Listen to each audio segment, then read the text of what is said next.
IPL ಶುರುವಾಗಿ ಇನ್ನೇನು ಒಂದು ತಿಂಗಳಾಗ್ತಾ ಬರ್ತಾ ಉಂಟು. ಅಂತೂ ಇಂತೂ KKRಗೆ ಮೊದಲ ಜಯ ಸಿಕ್ಕಿತ್ತು ಆ್ಯಂಡ್ ರಾಜಸ್ಥಾನ್ ರಾಯಲ್ಸ್ಗೆ ಸತತ 2 ಸೋಲು. ನಮಸ್ಕಾರ ಎಲ್ರಿಗೆ, ಜನಾರ್ದನ್ ಸರ್ ಮಾತಾಡ್ತಿರೋದು. ಕುಶಲವೇ, ಕ್ಷೇಮ, ಸೌಖ್ಯವೇ?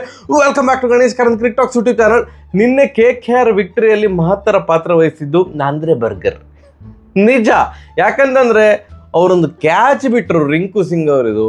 ಅವ್ರೇನಾದ್ರು ರಿಂಕು ಸಿಂಗ್ ಇದು ಕ್ಯಾಚ್ ಹಿಡಿದಿದ್ದರೆ 100% ಇವತ್ತು ರಾಜಸ್ಥಾನ ವಿನ್ ಆಗ್ತಾ ಇತ್ತು. ಅವ್ರು ಕ್ಯಾಚ್ ಬಿಟ್ಟದ್ದು ಅಂಡರ್ ಪರ್ಫಾರ್ಮಿಂಗ್, ಭಯಂಕರ ಪ್ರೆಷರ್ ಇದ್ದಂಥ ಆಟಗಾರ ರಿಂಕು ಸಿಂಗ್ ಅವರು 50 ಹೊಡೆದು, ನಾಟ್ ಔಟ್ 50 ಹೊಡೆದು KKR ವಿನ್ ಆಗುವಾಗೆ ಮಾಡಿದರು. ಆ್ಯಂಡ್ ಇನ್ನೊಂದು ಮೇಯ್ನ್ ಪ್ಲೇಯರ್ ಯಾರು ಅಂತಂದರೆ ವರುಣ್ ಚಕ್ರವರ್ತಿ. ಏನು T20 ವರ್ಲ್ಡ್ ಕಪ್ಪಿಂದ ಆಡ್ತಾನೆ ಇರಲಿಲ್ಲ, ಫಾರ್ಮ್ ಕೈ ಕಾಲು ಎಲ್ಲ ಕೊಟ್ಟಿತ್ತು ಅವ್ರದ್ದು ಫಾರ್ಮು. ಅಂತೂ ಇಂಥವ್ರು ಕರೆಕ್ಟಾಗಿ ಫಾರ್ಮಿಗೆ ಬಂದರು. ನಿನ್ನೆ 3 ವಿಕೆಟ್ ತೆಗೆದ್ರು 16 ರನ್ನಿಗೆ. ಚಿತ್ರಾನ್ನ ಪರ್ಫಾರ್ಮೆನ್ಸ್ ನಿನ್ನೆ KKR ಬೌಲಿಂಗ್ ಅಂತ ಬಂದಾಗ ಎಸ್ಪೆಷಲಿ. ಯಾಕಂತಂದರೆ ರಾಜಸ್ಥಾನ್ ಫಸ್ಟ್ 8 ಓವರ್ ಫಸ್ಟ್ ಏನು ಬ್ಯಾಟಿಂಗ್ ಮಾಡಿದ್ರಲ್ಲ, ಆಗ ಅಂದ್ಕೊಂಡದ್ದು ನಾವೆಲ್ಲ ಏನು ಅಂದ್ಕೊಂಡದ್ದು ಅಂತಂದರೆ ಮಿನಿಮಮ್ 200 ರನ್ ಹೊಡಿತಾರೆ, KKR ಸೋಲ್ತದೆ ಅಂತ. ಯಾಕಂತಂದರೆ ವೈಭವ್ ಸೂರ್ಯವಂಶಿ ಮತ್ತು ಜೈಸ್ವಾಲ್ ಅವರು ಆಡ್ತಿದ್ದಂತಹ ರೀತಿ ನೋಡಿದರೆ ಇವತ್ತು ಮತ್ತೆ ಪುನಃ ದೊಡ್ಡ ಸ್ಕೋರ್ ಬರ್ತದೆ ಮಾರ, KKRಗೆ ಆಗೋದಿಲ್ಲ, ಇವರು ಅಫಿಷಿಯಲಿ ಔಟ್ ಆಗ್ತಾರೆ ಟೂರ್ನಮೆಂಟಿಂದ, ಹಾಗೆ ಹೀಗೆ ಅಂತಲೇ ಅಂದ್ಕೊಂಡದ್ದು. ಯಾವಾಗ ವೈಭವ್ ಸೂರ್ಯವಂಶಿ ಅವರಿದು ಒಂದು ವಿಕೆಟ್ ಬಿತ್ತು, ಏನು ವರುಣ್ ಚಕ್ರವರ್ತಿ ಅವರು ತೆಗೆದ ವಿಕೆಟ್, ರಮಣ್ ದೀಪ್ ಅವರು ಹೇಗೋ ಮಿಸ್ಜಡ್ಜ್ ಮಾಡಿ ಒಂದು ಕ್ಯಾಚ್ ಹಿಡಿದ್ರು. ಮತ್ತೆ ವರುಣ್ ಚಕ್ರವರ್ತಿ ಅವ್ರದ್ದು ಎಕ್ಸ್ಪ್ರೆಷನ್ ನೋಡ್ಬೇಕಿತ್ತು, ಓ ಹಬ್ಬಾ ಅಂತೂ ವಿಕೆಟ್ ಸಿಕ್ಕಿತ್ತು ಮಾರ್ರೆ, ಹಬ್ಬಾ ದೇವ್ರೆ ಅಂತ ಅಂದ್ಕೊಂಡು. ಅವರು 46 ರನ್ ಹೊಡೆದು ಔಟ್ ಅದಾದ ಮೇಲೆ ಎಂತ ಆಯ್ತು ಅಂತ ಗೊತ್ತಿಲ್ಲ. ರಾಜಸ್ಥಾನಿಗೆ 6th ಗೇರಲ್ಲಿ ಹೋಗ್ತಿದ್ದವರು ಸಡನ್ ಆಗಿ ಹೈವೇಲಿ ರಿವರ್ಸ್ ಹೊಡಿತಾ ಇಲ್ಲ, ನಿಂತು ಬಿಟ್ಟಿದ್ದಾರೆ. ಮುಂದೆ ಹೋಗುದಿಲ್ಲ ಏನಿವಾಗ ಅಂತ ಹೋಗೇ ಇಲ್ಲ, ಆಟ ಮುಂದೆ ಹೋಗೇ ಇಲ್ಲ. 200-220 ಹೊಡಿಬೋದು ಅಂತ ಅಂದ್ಕೊಂಡಂತಹ ರಾಜಸ್ಥಾನ್ ಹೊಡೆದದ್ದು ಕೇವಲ 156 ರನ್. ಸೊ ಈಗ ಅನ್ನಿಸ್ತಾ ಇದೆ ರಾಜಸ್ಥಾನ್ ರಾಯಲ್ಸ್ GT ತರವಾ. ಇವ್ರದ್ದು ಫಸ್ಟ್ 3 ಬ್ಯಾಟ್ಸ್ಮನ್ ಏನಿದ್ದಾರೆ, ಜೈಸ್ವಾಲ್, ಸೂರ್ಯವಂಶಿ ಮತ್ತು ಧ್ರುವ್ ಜುರೇಲ್ ಆಡಿದರೆ ಮ್ಯಾಚ್ ವಿನ್ ಆಗ್ತಾರೆ. ಅವರು 3 ಜನ ಏನಾದ್ರು ಬೇಗ ಔಟ್ ಆದರೆ, ನೋಡಿ ಲಾಸ್ಟ್ ಮ್ಯಾಚ್ ಕೂಡ SRH ಅಗೇನ್ಸ್ಟ್ 3 ಬೇಗ ಔಟ್ ಆದರು, ಯಾರು ಕೂಡ ಆಡಲಿಲ್ಲ. ನಿನ್ನೆ ಕೂಡ ಅದೇ ಆದದ್ದು. ಧ್ರುವ್ ಜುರೇಲ್ ಅವರು ಸ್ಟಂಪ್ ಔಟ್ ಆದರು ವರುಣ್ ಚಕ್ರವರ್ತಿ ಅವರ ಬೌಲಿಂಗಲ್ಲಿ. ಜೈಸ್ವಾಲ್ ಅವರು ಕೂಡ ವೈಭವ್ ಸೂರ್ಯವಂಶಿ ಅವರು ಔಟ್ ಆದ ಕೂಡಲೇ ಅವರು ಕೂಡ ಔಟ್ ಆದರು. ರಹಾನೆ ಅವರಿಗೆ ಕ್ಯಾಚ್ ಕೊಟ್ಟು ಫಸ್ಟ್ 3 ವಿಕೆಟ್ ತೆಗೆದದ್ದು ಏನು ವರುಣ್ ಚಕ್ರವರ್ತಿ ಅವರು.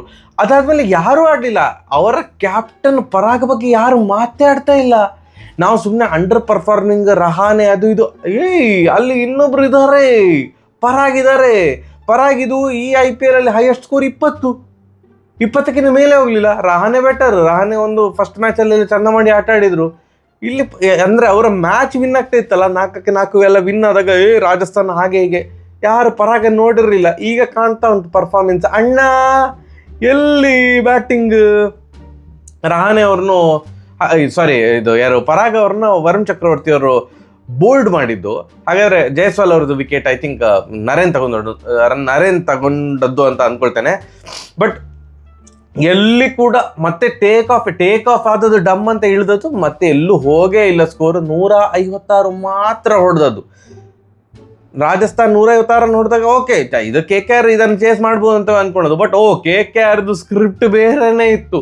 ಸೈಫರ್ಟ್ duck out, Rahane duck out, Rahane back to back ಸತತ 2 match duck out. By the way KKR ತಂಡದಲ್ಲಿ ಯಾವುದೇ ಬದಲಾವಣೆ ಮಾಡಿಕೊಂಡಿರಲ್ಲ. ಅಷ್ಟು ಮ್ಯಾಚ್ಗಳನ್ನು ಸೋತ್ಕೊಂಡು ಬಂದಿದ್ರು ಕೂಡ ಮನೀಶ್ ಪಾಂಡೆ ಈ ಥರ ಹಲವಾರು ಜನ ಬೆಂಚಲ್ಲೇ ಕಾಯ್ತಾ ಇದ್ರು. ಸೊ ಕ್ರಿಕ್ ಬಸ್ಸಲ್ಲೂ ಕೂಡ ಯಾರೋ ಕಮೆಂಟ್ ಹಾಕಿದ್ರು ಏನಂತಂದರೆ, ನಂಗೆ ಇವ್ರದ್ದು ಸ್ಟ್ರಾಟಜಿನೇ ಅರ್ಥ ಆಗೋದಿಲ್ಲ, ಒಂದೂ ಮ್ಯಾಚ್ ವಿನ್ ಆಗಿಲ್ಲ ಅಂತ ಕ್ವಾಲಿಟಿ ಪ್ಲೇಯರ್ಸ್ ಇನ್ನೂ ಕೂಡ ಬೆಂಚಲ್ಲಿದ್ದಾರೆ, ಅವ್ರಿಗೆ ಯಾಕೆ ಚಾನ್ಸ್ ಕೊಡ್ತಾ ಇಲ್ಲ, ದ ಗಾನ್ ಮ್ಯಾಡ್ ಹಾಗೆ ಹೀಗೆ ಅಂತೆಲ್ಲ ಇತ್ತು. ಇವ್ರದ್ದು ಸೈಫರ್ಟ್ ಮತ್ತು ರಹಾನೆ ಔಟ್ ಆದಾಗ, ಈವನ್ ರಘುವಂಶಿ ಎಲ್ಲ ಔಟ್ ಆದಾಗ ಇದು ಮ್ಯಾಚ್ ಹೋಯ್ತಂತವ ಅಂದ್ಕೊಂಡದ್ದು. ನೋಡಿ 14 ಓವರ್ ಫಸ್ಟ್ 14 ಓವರ್ ಆದಾಗ ವಿನ್ ಪ್ರೆಡಿಕ್ಟರ್ ಅಂತ ಒಂದು ಇರ್ತದಲ್ಲ, ಅದ್ರಲ್ಲಿ ಎಷ್ಟು ಪರ್ಸೆಂಟೇಜ್ KKR ಕಡೆಗಿದೆ, ಎಷ್ಟು ಪರ್ಸೆಂಟೇಜ್ RR ಕಡೆಗಿದೆ. ರಾಜಸ್ಥಾನ್ ರಾಯಲ್ಸ್ ವಿನ್ ಆಗ್ತಾರೆ ಅಂತ 89% ಪ್ರೆಡಿಕ್ಟ್ ಮಾಡ್ತಿತ್ತು. ಯಾಕಂತಂದರೆ 85 ರನ್ನಿಗೆ 6 ವಿಕೆಟ್ ಡಮಾರ್.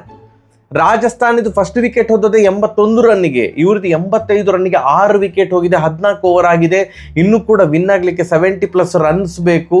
ಇದು ಸಾಧ್ಯವೇ ಇಲ್ಲ ಅಂತ ಅಂದ್ಕೊಂಡಿದ್ದೆ. ಯಾಕಂತಂದರೆ ಬ್ಯಾಟಿಂಗ್ ಪೇರ್ ಅಂತ ನೋಟೇಬಲ್ ಬ್ಯಾಟಿಂಗ್ ಪೇರ್ ಅಂತ ಇದ್ದದ್ದು ಒಂದೇ, ರಿಂಕು ಸಿಂಗ್ ಮತ್ತೆ ಅನುಕೂಲ್ ರಾಯ್ ಅವರು. ರಿಂಕು ಸಿಂಗ್ ಫಾರ್ಮಲ್ಲೇ ಇಲ್ಲ, ಅನುಕೂಲ್ ರಾಯ್ ಅವ್ರನ್ನ ನಾವು ಆ ಥರದ ಒಂದು ದೊಡ್ಡ ಇನ್ನಿಂಗ್ಸ್ ಆಡಿದ್ದೆಲ್ಲ ನಂಗಂತೂ ನೆನಪಿಲ್ಲ. ಕೆಲವೊಂದು ಆಡಿದ್ದಾರೆ, ಚಿಕ್ಕದು ಆಡಿದ್ದಾರೆ. IPL ಅಲ್ಲಿ ಈ ಥರ ಮಸ್ಟ್ ಆ್ಯಂಡ್ ಶುಡ್ ವಿನ್ ಗೇಮಲ್ಲಿ ಅವ್ರದ್ದು ದೊಡ್ಡ ಇನ್ನಿಂಗ್ಸ್ ನಾನಂತೂ ನೋಡಿರಲಿಲ್ಲ. ಸೊ ಎಲ್ಲರೂ ಅಂದ್ಕೊಂಡದ್ದು ರಾಜಸ್ಥಾನ್ ವಿನ್ ಆಗ್ತದೆ ಅಂತ. ಆ್ಯಂಡ್ ರಾಜಸ್ಥಾನ್ ಕ್ಯಾಪ್ಟನ್ ಮತ್ತೆ ಪುನಃ ಆಜ್ ಕುಚ್ ತೂಫಾನಿ ಕರೆಂಗೆ ಅಂತ ಪರಾಗ್ ಅವರು, ಜಡೇಜಾ ಅವರು 3 ಓವರಿಗೆ 8 ರನ್ನಿಗೆ 2 ವಿಕೆಟ್ ತಗೊಂಡಿದ್ದಾರೆ. ಜಡೇಜಾ ಅವರಿಗೆ ಓವರ್ ಕೊಡಲಿಲ್ಲ. ಸಾಕು, ನೀವು ಹಾಕಿ ಸಾಕು. ಎಷ್ಟಂದರೆ ಅವರ 3rd ಓವರ್ದು ಲಾಸ್ಟ್ ಬಾಲಲ್ಲಿ ರಿಂಕು ಸಿಂಗ್ 8 ರನ್ನಿಂದ ಬ್ಯಾಟಿಂಗ್ ಮಾಡ್ತಾ ಇದ್ರು. ಇನ್ನೊಂದು ವಿಕೆಟ್ ಸಿಗ್ತಾ ಇತ್ತು. ಶಾರ್ಟ್ ಥರ್ಡ್ ಮ್ಯಾನಲ್ಲಿ ಬರ್ಗರ್ ಅವರು ಕ್ಯಾಚ್ ಬಿಟ್ಟರು. ಸೊ ಏನು ಜಡೇಜಾ ಅವರು ಅಷ್ಟು ಥ್ರೆಟ್ನಿಂಗ್ ಬೌಲಿಂಗ್ ಹಾಕ್ತಾ ಇದ್ದಾರೆ ಅಂತಂದ್ರೆ 4ನೇ ಓವರ್ ಯಾಕೆ ಕೊಡಲಿಲ್ಲ? 4ನೇ ಓವರ್ ಹಾಕಿದ್ದು ಇವರೇ, ಯಾರು ಪರಾಗ್ ಅವರು. ಇಲ್ಲ ನಿಮ್ಮದೊಂದು ಪೆಂಡಿಂಗ್ ಓವರ್ ಉಂಟಲ್ಲ, ಅದು ನಾನು ಹಾಕ್ತೇನೆ ಅಂತ. ಇದು ಹೇಗೆ ಅನ್ನಿಸ್ತಾ ಇದೆ ಅಂತಂದ್ರೆ ನನಗೆ, ನಾವು ಚಿಕ್ಕ ವಯಸ್ಸಲ್ಲೆಲ್ಲ ಕ್ರಿಕೆಟ್ ಆಡ್ತಿದ್ದಾಗ ಯಾರು ದೊಡ್ಡವರು ಬಂದು ಕೇಳ್ತಾರೆ, ನೀನು ಕ್ಯಾಪ್ಟನ್ ತಂಡದ್ದು, ಓ ನೈಸ್, ನೀ ಎಂತ ಬ್ಯಾಟ್ಸ್ಮನ್ನ ಬೌಲರ್ ಅಂತ ಕೇಳಿದಾಗ ಎಲ್ಲರೂ ಎಂತ ಉತ್ತರ ಕೊಡ್ತಿದ್ದೆವು, ಆಲ್ರೌಂಡರ್ ನಮ್ಮ ಆಲ್ರೌಂಡರ್ ಅಂತ. ಹಾಗೆ ಅವರಿಗೆ ನಾನು ಆಲ್ರೌಂಡರ್ ಆಗಬೇಕಂತ ಅನ್ನಿಸ್ತಾ ಉಂಟಾ ಏನೋ ಪರಾಗಿಗೆ. ಜಡೇಜಾ ಅವರಿಗೆ ಇದ್ದಂತಹ 1 ಓವರನ್ನು ಇವ್ರು ಹಾಕಿದ್ರು, ಇವ್ರು 10 ರನ್ ಬಿಟ್ಕೊಟ್ರು. But last 6 over was fantastic chase KKR ಕಡೆಯಿಂದ. 6 ಓವರ್ಗೆ 69 ರನ್ ಬೇಕಿತ್ತು, 5 ಓವರಿಗೆ 59 ಆಯಿತು. 60 ಅಂತ ಇಟ್ಕೊಳ್ಳು, ಅಂದರೆ ಪರ್ ಓವರ್ 12 ರನ್ಸ್ ಬೇಕು. ಒಂದೇ ಬ್ಯಾಟಿಂಗ್ ಪೇರ್ ಇರೋದು. ಅನುಕೂಲ್ ರಾಯ್ 16 ಬಾಲಿಗೆ 29 ರನ್. ಆ್ಯಂಡ್ ರಿಂಕು ಸಿಂಗ್ ಅದೊಂದು ಜಿಯೋದಾನ ಸಿಕ್ಕಿದ ಮೇಲೆ ಅವರು ಬ್ಯಾಟಿಂಗ್ ಮಾಡಿದಂಥ ರೀತಿ 34 ಬಾಲಿಗೆ 53 ರನ್. ಲಾಸ್ಟ್ ಓವರಲ್ಲಿ 9 ರನ್ ಬೇಕು. First ball 4, second ball 4, third ball dot, ಮತ್ತೊಂದು ಬಾಲ್ 6. ಕೀಪರ್ ತಲೆ ಮೇಲೆ ಪಟಾರ್ ಅಂತ 6 ಹೊಡೆದ್ರು. KKRಗೆ ಫಸ್ಟ್ ವಿಕ್ಟ್ರಿ ಈ ಸೀಸನಲ್ಲಿ ಸಿಕ್ಕಿರೋದು. ಈ IPL ಸೀಸನಲ್ಲಿ ಒಂದು ತಂಡ ಅಂತೂ ಇಂತೂ ಜಯ ದಾಖಲಿಸಿತು, ಇನ್ನೊಂದು ತಂಡ ಸೋಲೆ ಕಂಡಿಲ್ಲ. ಅದು ಯಾವ ತಂಡ? ಪಂಜಾಬ್ ತಂಡ. ಅದು ಯಾವಾಗ ಸೋಲ್ತದೆ ಅಂತ ನೋಡೋ, ಸೋಲ್ತಾರ ಅವ್ರು ಆಡ್ತಿರುವಂಥ ರೀತಿ ನೋಡಿ ಸೋಲ್ತಾರೆ ಅಂತ ಅನ್ನಿಸ್ತಾ ಇಲ್ಲ. ಆ ಥರ ಸೂಪರಾಗಿ ಆಡ್ತಾ ಇದ್ದಾರೆ. But I am happy for KKR, especially ಯಾರು ಔಟ್ ಆಫ್ ಫಾರ್ಮ್, ನಮ್ಮ ಒಂದು ಇಂಡಿಯನ್ ಪ್ಲೇಯರ್ಸು ವರುಣ್ ಚಕ್ರವರ್ತಿ ಮತ್ತು ನರೇನ್ ಅವರ ಒಂದು ಕಾಂಬಿನೇಷನ್ ವರ್ಕ್ ಆಗಿದೆ. ವರುಣ್ ಚಕ್ರವರ್ತಿ ಎಸ್ಪೆಷಲಿ ಅವ್ರ ಫಾರ್ಮ್ಗೆ ಒಂದು ಮ್ಯಾನ್ ಆಫ್ ದ ಮ್ಯಾಚ್ ಗೆದ್ದದ್ದು. ಹಾಗೆಯೇ ರಿಂಕು ಸಿಂಗ್ ದ ಫಿನಿಷರ್ ಅಂತ ನಾವು ಲಾಸ್ಟ್ ಸೀಸನ್ ತನಕ ಏನು ಹೇಳ್ತಿದ್ದೆವು, ಅವರು ಅಂತೂ ಇಂತೂ ಫಿನಿಶ್ ಮಾಡಿದಂಥ ರೀತಿ ನನಗೆ ಪರ್ಸ್ನಲಿ ಖುಷಿ ಕೊಟ್ಟಿದೆ. ರಾಜಸ್ಥಾನ್ ರಾಯಲ್ಸ್, ನೀವು GT ಥರ ಟಾಪ್ 3 ಮೇಲೆ ಡಿಪೆಂಡ್ ಆಗಿದ್ದೀರಾ. ಅವರು ಆತ್ಮವಿಮರ್ಶೆ ಮಾಡಿಕೊಳ್ಳಬೇಕು. ಕ್ಯಾಪ್ಟನ್ ಅವ್ರು ಯಾವ್ದಾದ್ರು ಒಂದು ಬೌಲರ್ ಕ್ಲಿಕ್ ಆಗ್ತಿದ್ದಾರೆ ಅಂತಂದರೆ ಅವ್ರದ್ದು ಓವರ್ ಕೋಟ ಪೂರ್ತಿ ಮಾಡಲಿಕ್ಕೆ ಬಿಡಬೇಕು. ಜಡೇಜಾಗೆ ಸೈಕ್ ಆಗಿರ್ಬೋದು, ಇನ್ನೆಂತ ನಾವು ಪರ್ಫಾರ್ಮ್ ಮಾಡ್ಬೇಕು ಮಾರೆ. 3 ಓವರಿಗೆ 8 ರನ್ನಿಗೆ 2 ವಿಕೆಟ್ ತೆಗೆದಿದ್ದಾರೆ, ನಂಗೆ 4ನೇ ಓವರ್ ಕೊಡ್ತಾ ಇಲ್ಲ, ಈ ಒಂದು ಸಾವು ಅಂತ ಅಂದ್ಕೊಂಡಿರ್ಬೋದು ಜಡೇಜಾ ಅವರು. But anyways, congratulations KKR. And ನಿನ್ನೆಯ ಪಂಜಾಬಿದು ವಿಡಿಯೋದಲ್ಲಿ ಚಿನ್ಮಯ್ ಇವ್ರು ಏನು ಕಮೆಂಟ್ ಹಾಕಿದ್ರು ಅಂತಂದರೆ, ಪಂಜಾಬ್ ಕಿಂಗ್ಸ್ ಕೊನೋಲಿಯನ್ನ ಬೈ ಮಾಡಿದ್ದಕ್ಕೆ ಲಕ್ಕಿ ಅಂತ ಭಾವಿಸ್ಕೊಳ್ತಾರೆ. ಯಾಕಂತಂದರೆ he performs better than Josh Inglis. So ಕೊನೋಲಿಯನ್ ಬೈ ಮಾಡಿದ್ದು ಒಳ್ಳೆ ಡಿಸಿಷನ್ ಅಂತ ನಂಗೆ ಕೂಡ ಹೌದಂತ ಅನಿಸಿತು. ಈ ಒಂದು ಕಮೆಂಟಿಗೆ ಹೈಯೆಸ್ಟ್ ಲೈಕ್ ಬಂದಿತ್ತು. ಕಂಗ್ರ್ಯಾಚುಲೇಷನ್ಸ್ ಚಿನ್ಮಯ್ ಅವರೇ. ಹಾಗೆ ಪ್ರೆಡಿಕ್ಷನ್ ಗೇಮು ಈ ಮ್ಯಾಚ್ ಇದಕ್ಕೆ ಇಲ್ಲ, ಯಾಕಂದರೆ ಯಾರು ಕೂಡ ಹತ್ತಿರ ಕೂಡ ಇಲ್ಲ ಪ್ರೆಡಿಕ್ಷನಲ್ಲಿ. ಎಲ್ಲರೂ ಕೂಡ ಜಾಸ್ತಿ ಪ್ರೆಡಿಕ್ಟ್ ಮಾಡಿದರು, ಯಾರು ಕೂಡ ಎಕ್ಸ್ಪೆಕ್ಟ್ ಕೂಡ ಮಾಡಿರಲಿಲ್ಲ ರಾಜಸ್ಥಾನ್ ರಾಯಲ್ಸು ಸಡನ್ 156ಗೆ ಇಳಿದು ಬಿಡ್ತಾರೆ ಅಂತ, ರಿಸ್ಟ್ರಿಕ್ಟ್ ಆಗ್ತಾರೆ ಅಂತ. ಯಾರೊಬ್ಬರು 130 ಅಂತ ಹೇಳಿದರು, ಅದು ಹತ್ತಿರ ಕೂಡ ಇಲ್ಲ ಬಿಡಿ.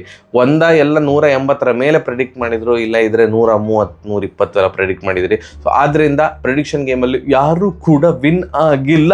ಇವತ್ತು ಮ್ಯಾಚ್ ಮುಗ್ದ ಕೂಡಲೇ ಸಿಗುವ, ಸರಿಯಾಗಿದೆ ಬರುವ. ನಮಸ್ಕಾರ.